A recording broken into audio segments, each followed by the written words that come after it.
I don't know. I'll never let StarCraft go. Nah, never. On my deathbed, I'll be watching VODs. At the yeah, but it's gonna be StarCraft 13. No, even though I live to 1,000 years old, it won't be StarCraft 13 by then. Well, to the bottom left in StarCraft II. Fnatic alive Is starting again in the red as our Terran player. He has a 1-0 lead. And he is up against our Protoss that was playing very, very impressive. That's player for Team Slayers. And yeah. Slayer Soccer. There's a very long history of RTS games. He was so successful in Warcraft 3.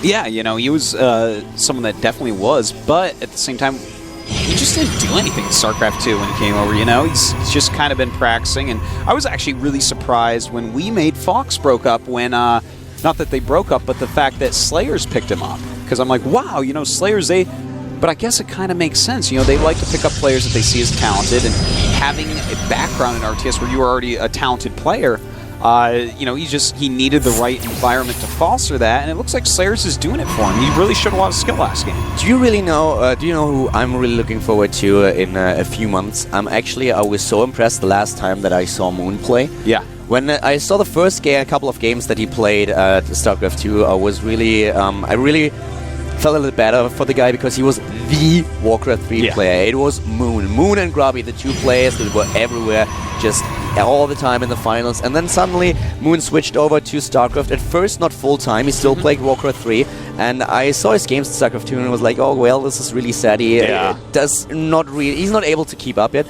And then I casted a couple of games from him at Assembly, and I was not too impressed. But then later, when I came back to Korea, I casted some of his matches, and I just looked at the games and I was like, what has happened? Yeah. This guy, within a few weeks, was able to just play so much better, to improve his game on such a huge scale. I really want to see how he's going to do in a month or two. Oh, dude, I agree with you completely. And, you know, it's the reason why Warcraft 3 guys didn't do as well in StarCraft 2 is because, well, this is not Warcraft 4, this is StarCraft 2. So there's a lot of different skills that you actually have to learn in StarCraft 2. The first thing that really was a huge problem for me, when Warcraft 3, you always had the waypoint for your buildings, for the units, onto the hero. So the first time I built like 10 barracks, and I'm like, okay, so what do I do now? It sounds really stupid, but that's the one thing that I look for with like, okay, where's my hero? You always have that hero, but in StarCraft 2, you never know. Everything in your army might die, you don't know. But yeah, I mean, Moon, I do hear through the grapevine, Caldor, and I've heard this for over a month now, that Moon is unbelievably good in practice. He played a couple of games against Seed that I casted at the Fnatic tournament, by the way. Oh, okay. It was on the second day, and I was so impressed. He lost 2-1 against Seed, but just in a fashion with a playstyle that I was so impressed with him. I mean, Seed is so good. So suddenly we have Moon being able to compete with him, and it's just something exciting. that I'm really looking forward to. All right, so I agree, man, absolutely. But let's take a look at this game. Looks like you predicted correctly, Caldor. We're going to see 2 barracks from Alive here. Good choice for the map. Whereas we have from Soccer just a 1 gateway expansion with another 2 gates coming up. You know, if he does show some good micro here, should be able to hold on to his Nexus. But, ooh, Alive's actually bringing SCVs with him. So he's actually going for a Nexus kill here. That's the only reason you would bring these SCVs. So this isn't just a pressure. This is also a, dude, I'm killing your Nexus. So we'll see. Will Soccer realize this? Will he be able to hold it? Or will he get up his ramp in time that he doesn't actually just throw away too many units and can't This win? is something that Alive really likes to do. Pulling SCVs and punishing Protoss players is something this guy was born to do.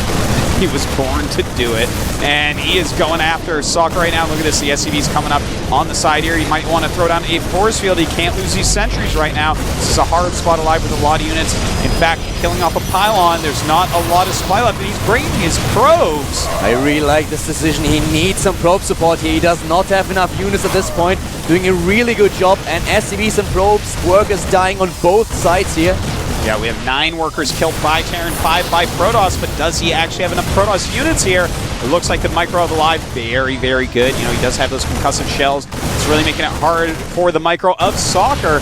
He is killing off a lot of SCVs. Oh, that bunker. Oh no, that bunker finish up. That is terrible news for Soccer. It's not in range of the Nexus, if I'm not mistaken, but still he can do a lot of pressure here, and he does. He wants this Nexus, and he wants it badly. He wants it so badly, and Soccer, killing off the SCV, a very big deal right there. And in fact, that leaves no more SCVs up here, so there can't be another bunker. There can be no repairs on the bunker either, and that's a big deal for Soccer. He may be able to hold this still. Alive is transitioning, is expanding right now. The Marauders in a position where they can shoot the Nexus, but so far it survives. Alive is playing very cautious here. He might just try to get in there. Force field stop. Man, the force field's just so barely off there. Soccer almost able to crush part of his army. And he's got to go for it. Oh god, is Alive going to be able to kill this? He cannot let this Nexus die. He's spent too much trying to keep it alive. And look at how many probes die. A ton of probes right now. He's taking down additional Stalkers as well. Soccer's in so much trouble here. And in fact, he holds, and that Nexus is going to live. Unbelievable. And let's take a look at some numbers. 16 worker kills for Alive and 10 for Soccer. And that leaves us with 19 probes of 23 SCVs. Okay. You know, Alive's command center is almost done. Alive is ahead, of course. And the Marines! And it looks like he will hold once again, but kills another probe. Maybe two. No, doesn't get that single one. But, all right, so 34 to 34 supply, 24 probes. I mean, 22 probes, 24 SCVs. But don't forget, he has a lot of Chrono Boost. And he has 2 Nexus, so he can recover. The game is not completely over, but of course, Alive is winning. I mean, he's ahead. Soccer is in trouble. He's going to have to do something to come back here. And the main problem, or one of the problems, is as well, there might be just a small task force at some point, just a couple, even a drop. No, actually not a drop. By the time that there's a drop in the game, the shields will be fully recovered. Yeah. But he might just be able to get in there. And there are a couple of units walking towards the expansion of Soccer right now. Yeah, he's going to continue to try to go around. But don't forget, if you do Chrono Boost that Nexus, it does make the shield regen go quicker. So he's going to want to continue to do that. And, I mean, Alive just looks like he's going to take map control right now. You know, the one part I'm really scared about for Soccer, really scared about, is I don't see a Robo yet. And I feel like he actually needs a turtle with a Robo, because we have the starport almost done, a reactor for it as well. And when medevacs come out, gateway units don't cut it anymore. You need either a lot of force fields and immortals, or you need splash damage. And if he doesn't have either of those, then Alive can just continue to pump out medevacs, and Soccer eventually will be overrun. Just the whole tech for Alive is so great at this point, and the economy as well. I mean, you mentioned that the harvester count is nearly the same, but with those mules in the picture, and he now has double commands and orbital command, suddenly he is in such a great position. The army supply is actually on 35 to 30, so a slight advantage for Alive here as well. And the first medevacs, as just explained by you, will be out in a few seconds, and then he is in a great position. Yeah, and I mean, it's going to be hard for Soccer to even split up his units, but oh my god, we have Marines stemming up, running up, trying to do some damage here. Soccer does get warped in. He's going to have to micro that quite a bit, and, you know, he's not going to lose the Nexus from this, but if he can kill off anything here, it's pretty much worth it. And he stalled to push a little bit. We have the... Oh, nice. Spotted it with one of his SCVs. Has the SCVs already in position to repair the bunker. Oh, this is not good news for Soccer. This is not going to go well. He's going to use a lot of force fields. And he's running away with the drop. I feel like kind of he needs the units in the dropship. Yeah, you know, this is a dangerous situation to actually go away and drop during. But he does have stim. He does have medevacs. Alive showing some balls here. Yeah, he certainly is. He's like, nah, you know what, I can hold this, but this is still, they're similar supplies, these two players. He really is going to need his medevac to do some damage, because right now he's not even able to mine from his expansion because of this force. And the medevac might be able to take down the Nexus if he's going to do a good job here. With a little bit of luck, he might just be able to kill it. And at the same time, still trying to defend his own expansion. The medevac getting into position right now at the natural. There it is. Uh-oh, and down it does go, Kaldor. Called it right the first time. I think this Nexus is going to go down here. At the same time, Soccer is counterattacking. He's targeting the pilot and not the Nexus. Well, there we go. I think it'll go down anyways. It looks like Soccer is just going to go ahead and take the base trade scenario. Oh, I love this decision. Yeah, it's a good one.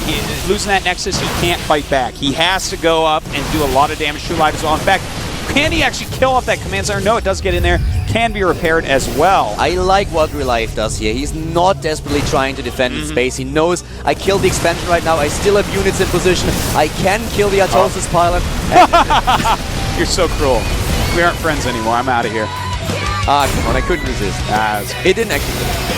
And that was the GG, so Alive taking it 2-0 against Good choice. Soccer. Good choice to go up the ramp. If he had stayed down, then Soccer would have had a chance. But going up into that choke point no way for Soccer to actually utilize his forces. Unfortunately, Soccer, you're dropping back down to Code B once again. I'm really sorry for him, but on the other hand, just think about if Alive would have been going down to Code B. That's unthinkable. That's like, what? Unthinkable, absolutely. That's for him to do so well recently and drop down there, that would have been bad. But, I mean, Soccer's a very good player.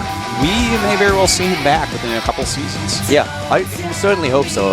With a lot of those Warcraft 3 players that now switch completely to StarCraft 2, that's something that I really want to see. I want to see a couple of familiar faces here. Oh, of course. I mean, even I'm the biggest StarCraft elitist in the entire world. I mean, you ask anyone, man. I am a StarCraft elitist. Like, my problem StarCraft with players are the best, but I want to see the Warcraft 3 guys as well. I actually am a big fan of Talking about the StarCraft players, one of the guys that's also impressing me quite a lot is Hyun. Hyun? Yeah. Oh, dude. GSL Hyun, I mean, so good. TSL Hyun we're talking about. Yeah, we casted the first... I remember casting the first matches that he played at the GSL with Wolf. And on Antigua, he just got stuck on Tier 2 the entire time, and he just never transitioned out of it. He played great, but the transition was missing, and just a little bit of... I don't know, the late game strategies, that's something that you could really see that he was missing. And then when you see a couple of his recent games, it's just like, wow, what happened? Completely different This person. guy, amazing. Well, dude, here's just some idea about why Hyun's so good. This guy was actually in Pro League all the time. He was always on TV. You look at the players that are dominating in StarCraft right now, players like MC, Puma, etc., they had terrible records in Pro League. Like 1-8, 0-10. Hyun, good. But anyways... Huck versus Hack next. Don't go anywhere. Exactly. We'll be right back.